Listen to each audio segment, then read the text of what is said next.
இயேசு கிறிஸ்துவில் பிரியமான சகோதர சகோதரிகளே, ஒவ்வொரு மனிதனும் தன்னுடைய வாழ்நாளிலே செய்ய வேண்டிய சில பணிகள் உண்டு, சில கடமைகள் உண்டு. இந்த கடமைகளை பொறுத்தவரையில் இரண்டு மனநிலைகளை நாம் கொண்டிருக்கலாம். ஒன்று, நம்முடைய கடமையை செய்துவிட்டு எந்த விதமான எதிர்பார்ப்பும் இல்லாமல் இருப்பது.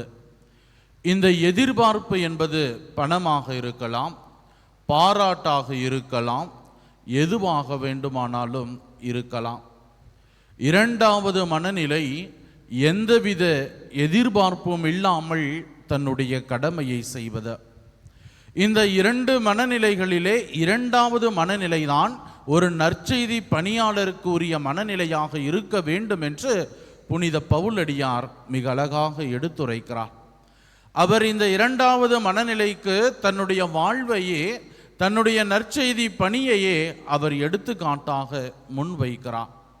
கிறிஸ்தவர்களை ஒழிக்க வேண்டும் என்கிற கங்கணம் கட்டி கொண்டு தமஸ்கு நகருக்கு நோக்கி பயணம் செய்தவரை ஆண்டவர் தடுத்து ஆட்கொண்ட பொழுது தன்னுடைய வாழ்வை எப்படி முற்றிலுமாய் மாற்றப்பட்டு மீண்டுமாய் கிறிஸ்துவுக்காக தன் உயிரையே கொடுப்பதற்கு முன்வந்தார் என்கிற பின்னணியிலே அவர் எந்த விதமான எதிர்பார்ப்பும் இல்லாமல் நற்செய்தி பணி செய்ய அவர் நம்மையும் அழைக்கின்றார்.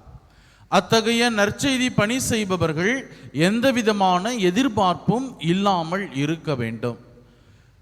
கத்தோலிக்க திரு அவையிலே திருமுழுக்கு என்கிற திருவருட்சாதனத்தை பெற்றிருக்கக்கூடிய நீங்களும் நானும் திரு அவையினுடைய முப்பெரும் பணிகளான போதிக்கும் பணி, புனிதப்படுத்தும் பணி, வழிநடத்தும் பணிகளை செய்ய வேண்டிய கடமைகளை நாம் பெற்றிருக்கிறோம். என்னுடைய வாழ்விலே அந்த போதிக்கின்ற பணியை எப்படி நான் செய்து கொண்டிருக்கிறேன்?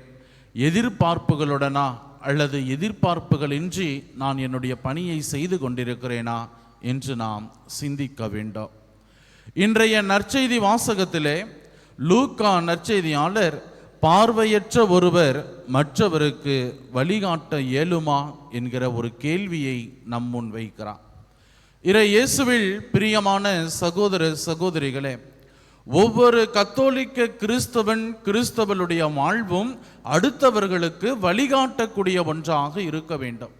ஒவ்வொரு கத்தோலிக்க கிறிஸ்தவனுடைய வார்த்தையும் அவர்களுடைய செயல்பாடும் அடுத்தவர்களுக்கு வழிகாட்டக்கூடியதாக, கிறிஸ்துவிடம் கொண்டு வந்து சேர்க்கக்கூடிய ஒன்றாக இருக்க வேண்டும். பல நேரங்களிலே நம்முடைய அன்றாட வாழ்விலே நாம் நம்மிடம் இருக்கிற குறைகளை, நம்மிடம் இருக்கிற குற்றங்களை மறைத்து கொள்ள அடுத்தவர்களிடம் உள்ள சிறிய குறைகளை கூட பெரிதுபடுத்தி காண்கிறோம். இதை நம்முடைய வாழ்வின் பல நிலைகளிலே நாம் உணர்ந்து கொள்ளலாம். எப்பொழுது அடுத்தவர் என்னுடைய குற்றத்தை, என்னுடைய வாழ்வின் மறுபக்கத்தை, என் இதயத்தில் உள்ள அந்த கருப்பு பக்கங்களை மற்றவர்கள் பேசிவிடக் கூடாது என்பதற்காக முதலிலே அடுத்தவர்கள் பற்றிய விமர்சனத்தை துவங்குபவர்களாக இருக்கிறோம். சிந்தித்து பார்ப்போம். நம்முடைய வாழ்விலே ஒவ்வொரு நாளும் பல மனிதர்களை நாம் சந்திக்கிறோம், பல நிகழ்வுகளிலே நாம் பங்கேற்கிறோம். என்னுடைய விமர்சனங்கள் எப்படிப்பட்டதாக இருக்கிறது? விமர்சனங்கள் என்றாலே அவை எதிர்மறை சிந்தனை கொண்டதாக இல்லை. சில விமர்சனங்கள் மனித வாழ்வை மேம்படுத்துவதாக இருக்கிறன.